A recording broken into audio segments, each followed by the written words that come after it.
Hai guys, selamat datang kembali di channel Sesepuh Anime. Video kali ini akan melanjutkan alur cerita manga part 8 dari Magi The Labyrinth of Magic. Usahakan kalian udah nonton alur cerita Magi sebelumnya yang bisa kalian cek di deskripsi. Untuk lebih jelasnya, kita langsung aja ke ceritanya.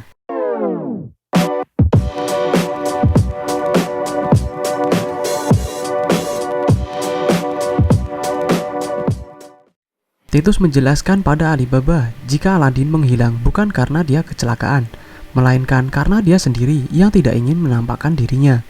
Hal itu dilakukan karena ada orang yang menginginkan kekuatan Wisdom Solomon dari Aladin. Setelah itu, Titus mempertemukan Alibaba dengan teman-temannya yang ternyata selama ini tinggal di Kekaisaran Rem. Sekarang, Toto dan Olba sudah menikah dan memiliki 2 orang anak. Alibaba meminta teman-temannya untuk bergabung menjadi agen perusahaan dagang Ko bersamanya. Dengan begini, pasukan Alibaba kembali terbentuk. Titus mewakili Kekaisaran Rem setuju untuk mendirikan rumah dagang Ko di negaranya.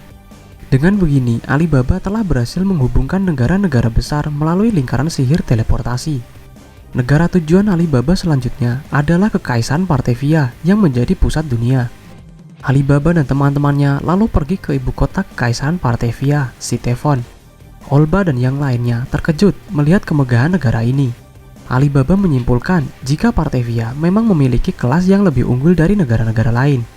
Sebelum menemui Kaisar Partevia, Alibaba terlebih dahulu menemui Sinbad.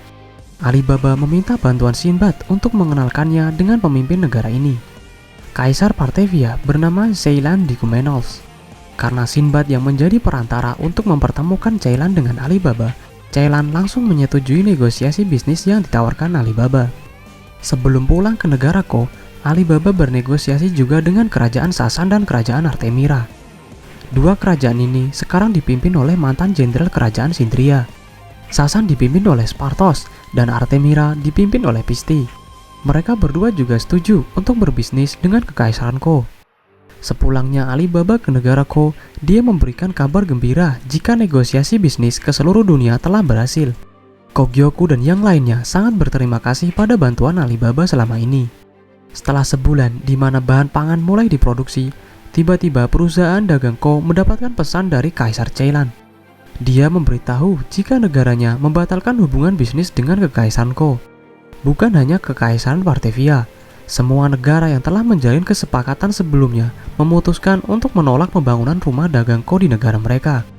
Alibaba mendapat jawaban dari Sharkan jika masyarakat di seluruh dunia takut dengan teknologi sihir yang Ko ciptakan. Ada rumor jika lingkaran sihir teleportasi yang diciptakan Ko bukan untuk mengirimkan barang-barang, melainkan untuk mengirimkan prajurit-prajurit militer yang nantinya akan menginvasi negeri mereka. Kogyoku yang mendengar masalah rumit ini menjadi stres dan sedih. Saat ini bahan pangan yang diproduksi sudah sangat banyak dan siap untuk dikirimkan ke seluruh dunia. Apabila tidak ada negeri yang mau membeli produk mereka, maka bahan pangan ini akan menumpuk di negeri sendiri dan membusuk. Di sisi lain, Kekaisaran Ko memiliki banyak sekali utang yang harus dibayarkan. Alibaba langsung pergi ke kantor pusat perusahaan dagang Sindria untuk menemui Sinbad. Alibaba meminta bantuan Sinbad untuk membersihkan nama Kekaisaran Ko dari rumor-rumor buruk yang telah menyebar di seluruh dunia. Sinbad menolak untuk membantu Alibaba. Jika Kekaisaran Ko sebagai negara membutuhkan bantuan dari aliansi internasional, maka Sinbad akan membantunya. Tetapi jika perusahaan dagang Ko yang butuh bantuan, jelas Sinbad tidak mau. Baginya saat ini Sinbad dan Alibaba adalah rival dalam perang dagang. Sinbad menjelaskan pada Alibaba bahwa masa depan perusahaan dagang hanya ada 3, yaitu bangkrut, sukses, atau bergabung dengan perusahaan yang lebih besar. Alibaba merasa jika Sinbad telah membuat dunia yang kejam dengan definisi yang berbeda. Sinbad menasihatinya jika dunia dagang memang tidak mudah. Dulu Sinbad juga pernah gagal dan berakhir menjadi budak. Alibaba pun pulang kembali ke negara Ko. Karena tidak bisa menggunakan lingkaran sihir teleportasi, satu-satunya jalan hanyalah menggunakan transportasi darat dan laut yang cenderung sangat lama. Kome memberitahu Alibaba jika dia punya solusi lain, yaitu dengan menggunakan 8 trigram talisman. Even talisman yang sebelumnya digunakan untuk mengawetkan mayat bisa juga digunakan untuk mendinginkan makanan agar tetap segar. Alibaba merasa jika era sekarang ternyata lebih menarik karena senjata yang berupa informasi menjadi lebih kuat daripada metal vessel. Dia akan melawan dengan menyebarkan rumor baik mengenai kekaisaran Ko. Di malam hari, saat Alibaba mencari ide untuk bisnisnya, tiba-tiba ada ruh yang mengelilinginya. Terdengar suara Aladin yang mencoba memberitahu sesuatu pada Alibaba. Namun sebelum Aladin bisa mengatakan apa-apa, suara Arba memotong dan memutus komunikasi. Kembali ke kantor Sinbad, dia mengungkapkan pada Jafar bahwa dirinya adalah dalang yang menyebarkan rumor palsu perusahaan dagang Ko. Dia sengaja melakukannya agar lingkaran sihir teleportasi tidak dipasang di seluruh dunia. Karena dengan adanya teknologi itu, kapal terbang perusahaan Sindria tidak akan laku lagi. Setelah Jafar keluar dari ruangan, Arba muncul dan memberitahu informasi penting pada Sinbad. Dia berhasil mendapatkan lokasi keberadaan Aladin saat ini. Sementara itu di Dark Continent, Aladin memberitahu Morgiana jika Arba telah memutus komunikasinya dengan Alibaba. Morgiana memuji kemampuan Aladin yang bisa berkomunikasi dengan Alibaba dengan jarak sejauh ini. Diperlihatkan penampilan Aladin yang baru setelah 3 tahun berlalu. Setelah itu, sekelompok ras fanalis yang dalam wujud aslinya muncul dan menyapa mereka. Alasan mengapa Morgiana masih dalam wujud manusianya di Dark Continent adalah berkat sihir Aladin. Aladin dan Morgiana sebenarnya tinggal di Kerajaan Kina. Kerajaan Kina adalah pulau yang bisa melayang dan pergi kemanapun. Sepulangnya Aladin dan Morgiana ke Kerajaan Kina, mereka disambut oleh Naomi yang menawarkan makanan dari Dark Continent. Aladin teringat pertarungannya melawan Arba di atas laut 2 tahun yang lalu. Arba sangatlah kuat karena bisa menggunakan sihir tingkat tinggi berkali-kali. Aladin terluka parah saat melawannya. Sinbad meminta Aladin untuk menjadi maginya dan menjelaskan bahwa Arba bukanlah musuh. Tetapi Aladin menolak karena tidak setuju dengan ide Sinbad yang ingin meminjam kekuatan Wisdom Solomonnya. Sinbad berniat menggunakan Wisdom Solomon untuk bisa masuk ke Secret Palace. Di sana dia akan mengubah prinsip sistem roh. Dia ingin membuat dunia sempurna di mana tidak ada hal buruk seperti perang, kemiskinan, dan lain-lain. Aladin tidak menyukai gagasan Sinbad karena menurutnya setiap orang berhak memutuskan apa yang baik dan buruk bagi mereka sendiri. Sinbad menguatkan argumennya jika dunia tidak bisa berjalan seperti itu, karena hanya dirinya lah orang di dunia ini yang bisa melihat aliran takdir. Dengan memiliki kemampuan itu, Sinbad merasa bahwa dia memang dilahirkan untuk membawa dunia ini menjadi lebih baik. Menurut Sinbad, Raja Solomon tidak bertanggung jawab karena telah membiarkan dunia dipenuhi dendam dan perang berkelanjutan. Karena tidak ingin terus berdebat, Aladin memutuskan untuk kabur. Dia sampai di kapal kekaisaran Ko, di mana ada Hakuryu juga di sana. Hakuryu mengerahkan para tabib untuk menyembuhkan luka di sekujur tubuh Aladin. Aladin menceritakan pada Hakuryu jika Arba telah sepenuhnya mengendalikan tubuh kakaknya Hakue. Arba berhasil mengejar Aladin dan langsung menyerang kapal yang membawanya. Hakuryu meminta Morgiana untuk membawa Aladin pergi secepatnya. Dia menggunakan kekuatan Zagan untuk menciptakan tanaman merambat sangat panjang yang membawa Morgiana dan Aladin kabur. Hakuryu lalu berubah ke mode full Jin Equip-nya untuk bertarung melawan Arba. Mereka berdua memulai pertarungan dengan beradu senjata. Hakuryu memanggil monster-monster bakterinya untuk memakan Arba, tapi dia dengan mudah merobek mereka. Arba lalu menebas tubuh Hakuryu dan mencengkeram tongkrongannya. Hakuryu bertanya pada Arba sejak kapan dia mulai menjadi ibunya. Arba menceritakan bahwa semuanya dimulai setelah Gyokuen Ren melahirkan kedua kakak Hakuryu, yaitu Hakuyu dan Hakuren. Sejak saat itu, Arba langsung mengambil alih tubuh Gyokuen dan berhasil melahirkan Hakue dan Hakuryu. Arba adalah makhluk spiritual yang bisa berganti tubuh fisik sesukanya. Arba menggunakan tubuh fisik manusia yang bisa menampung jiwanya. Karena tidak sembarang tubuh manusia bisa digunakan, Arba sengaja melahirkan anak-anak yang nantinya bisa dia pakai. Selama berabad-abad, Arba telah berganti-ganti tubuh, termasuk diantaranya adalah tubuh Gyokuen dan Hakue. Tiba-tiba, pulau besar sekokoh benteng muncul di belakang Arba. Saat Arba lengah, Hakuryu melepaskan diri dari cengkeraman Arba dengan menggunakan tanaman merambat yang membawanya sampai ke pulau itu, dan bergabung kembali dengan Aladin dan Morgiana. Arba pun sadar bahwa itu adalah kerajaan Kina. Raja Takeruhiko lalu menggunakan meriam besarnya untuk ditembakkan pada Arba. Setelah ledakan itu, pulau Kina menghilang yang membuat Arba menjadi sangat kesal. Kembali ke masa sekarang di Dark Continent, Morgiana telah berlatih meningkatkan kekuatan fisiknya dengan bertarung melawan ras Vanallis yang asli. Sedangkan Hakuryu berlatih macam-macam senjata dengan Raja Takeruhiko.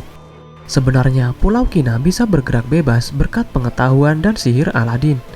Setelah 2 tahun berlatih, Aladin, Hakuryu, dan Morgiana menghampiri Ibu Naga. Ibu Naga memuji mereka bertiga yang telah berkembang pesat, termasuk Aladin yang telah meningkatkan kekuatan sihirnya di bawah arahan Ibu Naga langsung.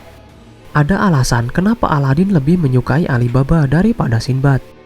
Menurutnya, Sinbad adalah raja yang bisa membuat semua orang mengikutinya. Sedangkan Alibaba adalah raja yang mengajak semua orang untuk maju bersama-sama.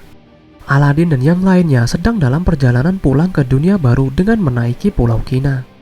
Sementara itu, di Kekaisaran Ko, Alibaba sangat aktif mempromosikan produk-produk dari perusahaan dagang Fanfan. Kekaisaran Ko telah menamai perusahaan dagangnya dengan nama Fanfan. Perusahaan Fanfan menjual lemari es yang menggunakan Heaven Talisman untuk menjaga makanan tetap segar. Alibaba juga menawarkan produk itu dengan diskon dan bonus tertentu kepada pembeli tercepat. Sejak 8 trigram talisman disebarkan di seluruh dunia, banyak inovasi teknologi yang telah dikembangkan masyarakat. Mulai dari lampu bolam yang bisa bersinar terang di malam hari dengan Fire Talisman, lalu bahan bakar kapal yang menggunakan Thunder Talisman, dan masih banyak lagi.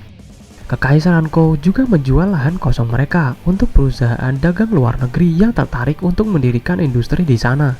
Selain 8 trigram talisman, perusahaan Fanfan juga telah merealisasikan lingkaran sihir teleportasi, di mana pemasangannya ada di perbatasan negara dan dijaga prajurit dengan ketat, sehingga masyarakat tidak merasa bahaya dengan adanya lingkaran sihir teleportasi. Bahkan masyarakat merasa lebih nyaman menggunakan teknologi ini karena murah dan cepat dibandingkan naik kapal terbang. Shin berpindah ke ujung utara dari kontinen yang menjadi rumah Yunan. Di sana Yunan menghadang Arba yang ingin mencari Aladin. Sebagai penjaga Great Reef, Yunan tidak akan membiarkan Arba melewati tempat ini. Keduanya lalu memulai pertempuran mereka.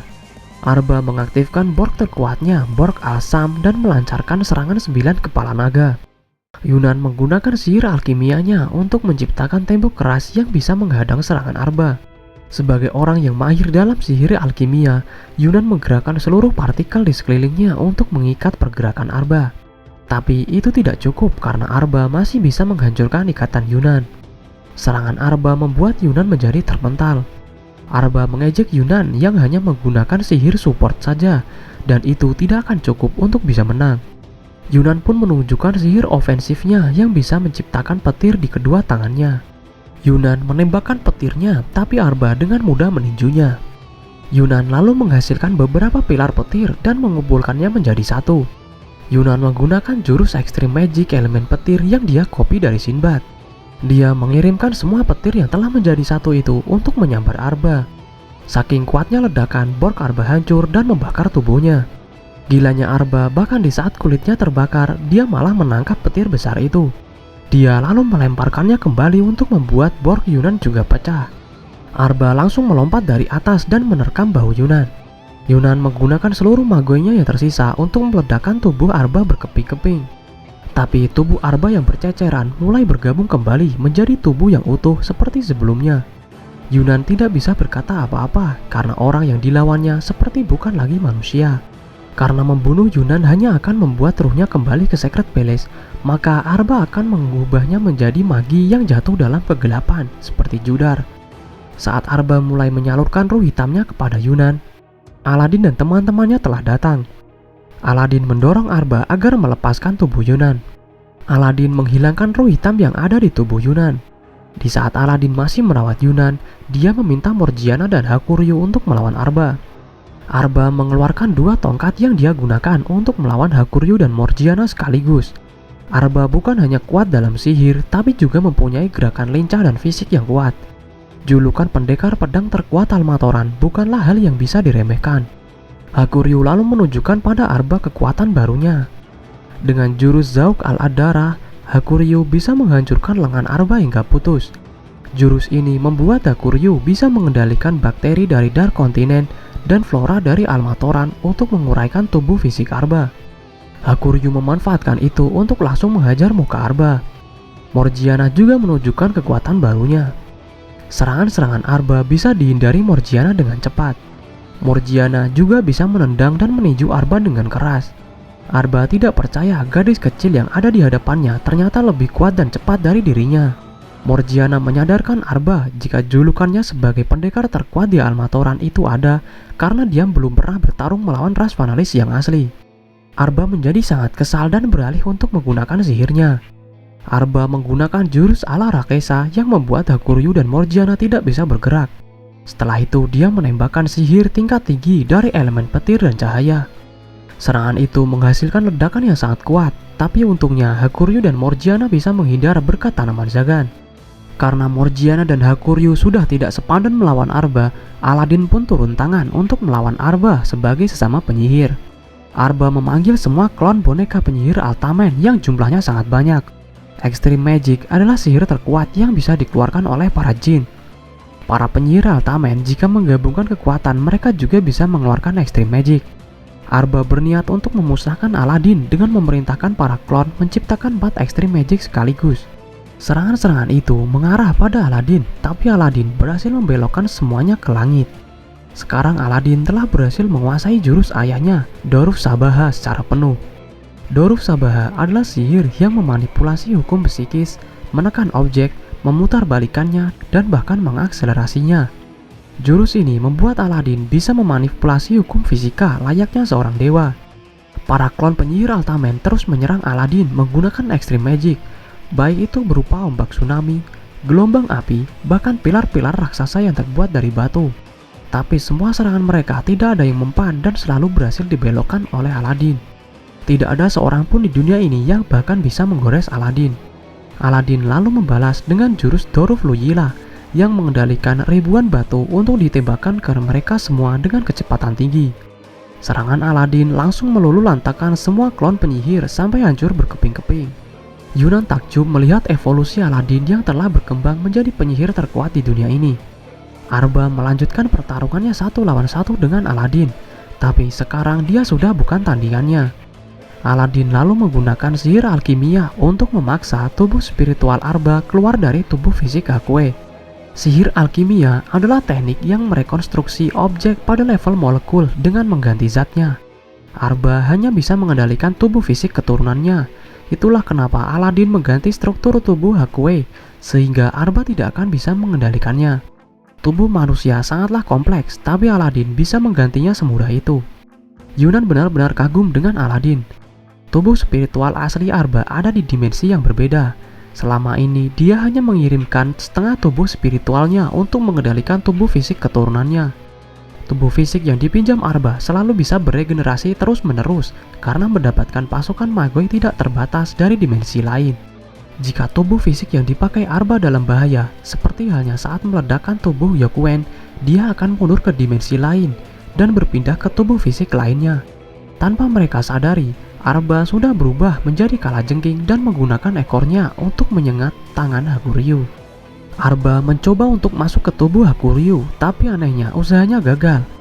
Arba heran kenapa dia tidak bisa masuk ke tubuh Hakuryu, padahal dia juga keturunannya. Hakuryu lalu menjelaskan jika tubuhnya sudah tidak murni lagi. Ruhnya telah bercampur dengan ruh milik Koen saat Koen mentransplantasikan kaki dan tangannya pada Hakuryu. Sekarang Arba sudah tidak lagi memiliki keturunan yang tubuh fisiknya bisa dipakai. Jiwa Arba pun melarikan diri ke dimensi lain untuk sementara. 2 hari kemudian di Kishan, Alibaba sedang berbisnis sebagai perwakilan perusahaan Fan-Fan. Dia teringat akan kenangannya saat pertama kali bertemu Aladin di kota ini. Saat dia jalan-jalan, akhirnya dia kembali bertemu lagi dengan Aladin di sini. Mereka berdua sangat gembira karena bisa bersama lagi setelah 3 tahun berpisah. Alibaba juga senang bisa bertemu Morgiana lagi.